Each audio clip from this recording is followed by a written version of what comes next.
आमे सबु कौन मंगल ग्रहर वंशज? अवश्य यह एपर्यंत संपूर्ण प्रमाणित होइनी।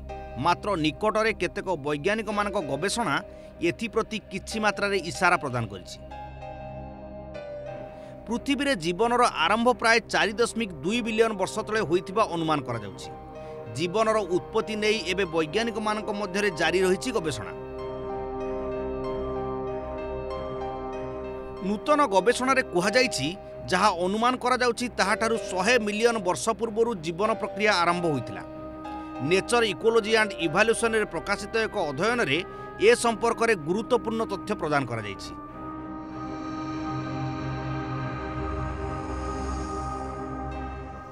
बॉम्बार्डमेंट पर आरंभ होइथिला जीवन चक्र। आम पूर्वज तथा लास्ट यूनिवर्सल कॉमन एंसेस्टर बयस 4.0 रु 4.33 बिलियन वर्ष रहिथिबा कुहा जाइछि। पूर्वरु विभिन्न जीवाश्म अनुध्यान रे उल्लेख करा जाइथिबा वर्ष ठारू यह 100 मिलियन वर्ष अधिक। लेट हेवी बॉम्बार्डमेंट पर पृथ्वी रे जीवन चक्र आरंभ होइथिला। से समय रे उल्का और धूमकेतुर क्रमागत भावे अग्निवर्षा हेउथिला। एथिरे संपूर्ण पृथ्वी एक प्रकार जळी जाइथिबा अनुमान करा जाउछि। फल जीवनर सत्ता तिष्ठि रहिबा प्रायतः असंभव मने होछि।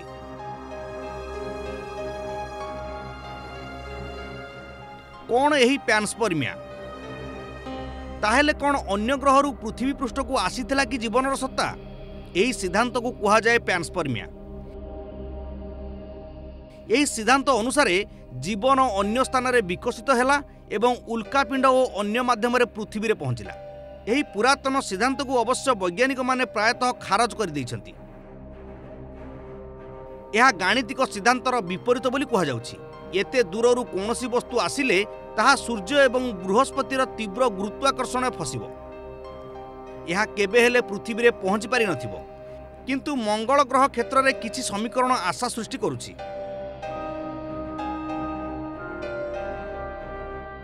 पृथ्वी और मंगल ग्रह प्राय समान समय विकसित होइतिला। हठात मंगल ग्रह ठंडा हो जाइतिला।